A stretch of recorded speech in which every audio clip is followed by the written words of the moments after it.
Tonya R. Moore writes and edits speculative fiction.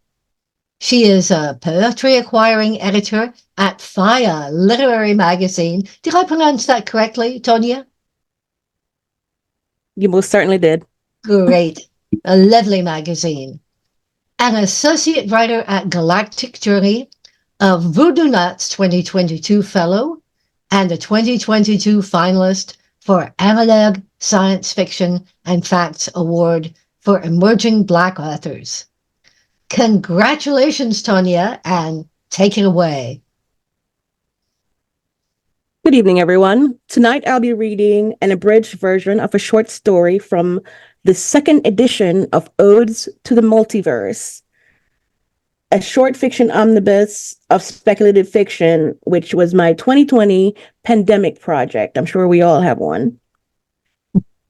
Mermaids are from outer space. The derelict bones of the Kennedy Space Center creaked. Dust settled around Pony as she approached the elevator shaft leading to the bowels of the long-abandoned facility. The doors were missing. In fact, so was the entire car. A makeshift ladder of knotted rope hung from a bent metal column on the left side of the narrow space, suggesting she might not be the only astronaut trainee to run this particular gauntlet for the sake of a stupid dare. She inched closer to the edge and pointed her flashlight downward. The bottom was an awfully long way down.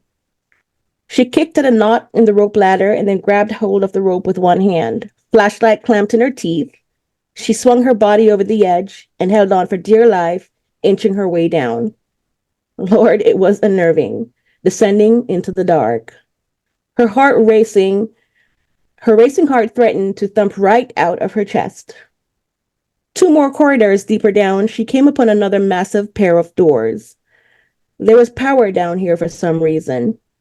A fluorescent light flickered above the doorway. She fiddled with the keypad on the wall until the door slid open, and the first thing she saw took her breath away. The object had been dismantled, its parts scattered about like forgotten pieces of a puzzle. But recognition struck. Well, any astronaut candidate worth their training would know what it was. Palm against her chest, Pony drew in a deep breath and tried to steady her heart. She pored over the specs of old rockets and probes often enough and long enough to remember the reflector segments and the dented and pitted beryllium outer case anywhere. Voyager 1, said to have breached the heliopause in 2012, never to be heard from again. Pony bent to touch the dust-laden surface of a fuel assembly sphere laid bare. "This is impossible," she murmured. "There's no way this should be here." There were people who didn't believe that the ancient craft had really managed to escape the solar system. Destroyed by cosmic debris, they said. Just a stupid publicity stunt. People doubted that Voyager's jaunt into the unknown had really happened, much in the same way people had doubted that the first moon landing had really taken place in the 21st century. Somewhere in the back of her mind, though, Pony always hoped that lost probes like Voyager 1 and Pioneer were still out there floating across the cosmos. Pony had always believed, had always been stirred by this kind of dream. So why was it here all dented and busted up and laid out in pieces in the dark, inside some forgotten underground warehouse? Workstations were set up on one side of the room, facing a large window sealed shut by storm shutters. Only one of the flat desktop screens was still on. She drew closer, reading the blinking words on the screen. "Open storm shutters, Y/N. Pony shrugged. She'd already come this far, and she leaned over and pressed the Y key on the flat device, and then enter, and she waited. The shutters creaked. Slowly opening, they revealed a wall of glass. It took her a few seconds to realize that she was looking inside a massive aquarium. There was a flurry of movement within the murky water. Heart pounding out of control, Pony drew closer. Something was alive inside. There was a loud bump, and a large shadow emerged from the murk. It pressed up against the glass. The aquarium's occupant was grayish-blue, with the blunt nose and freakish, smiley mouth of a sperm whale. The body was human-like, down to the torso, which narrowed into a snake-like coil, punctuated by a fluttery, fish-like tail. Two of its eyes were bright green, irises red. The third eye sclera was golden, iris and inky black.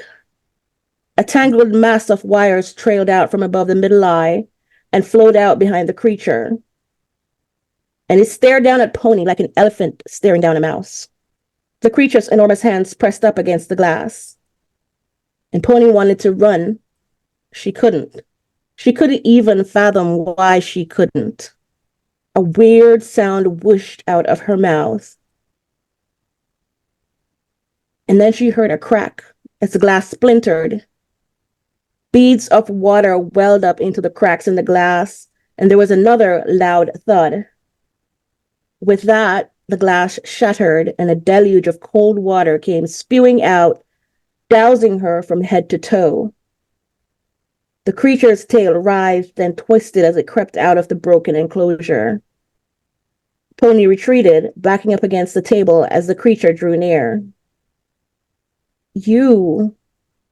Pony's voice reached a high note, trembling. Well, what are you? Her question elicited a long, icy stare. The creature leaned in closer.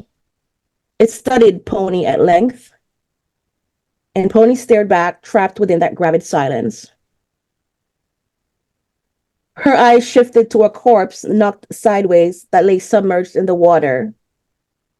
Did you kill him? She swallowed hard, then tried again. Why? He was unsuitable, the monster answered. The creature didn't speak, yet somehow its words rattled around inside Pony's skull. What was that? Telepathy? Every instinct signaled that she needed to flee, but she didn't. She couldn't. They stared at each other in frozen silence. Pony and the creature from the Black Lagoon. It bent forward, wet, scaly palms cradling her cheeks, and a hot barrage of images speared into the young woman's mind. She saw stars and the vast spaces between them. She saw galaxies, galaxies upon galaxies. She saw a massive green jewel of a planet. Swarms of ships escaping the orbit of an exploding star. And then she saw the familiar glimmer of her battled reflector. And Pony began to understand. Voyager 1 had gone out into deep space. But it had returned, and it hadn't come back alone. Why can I hear you without the wires? She asked. You are suitable, the creature replied. Somehow Pony managed to slip out of its grasp, and she twisted away, tripped down over her own feet, and fell on her butt.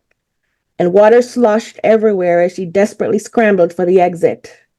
Slim tendrils snaked out, lashing around her neck. The creature dragged her up back onto her feet and leaned in closer, head tilted to the side as if considering. The pressure increased and kept increasing until Pony saw red. We are not so different, the hollow words came spearing into her mind. Your kind, my kind. It stank of dirty fish water and somewhat of sulfur, and the stench made her gag. She heard running water, electrical wires hissing as they shorted out.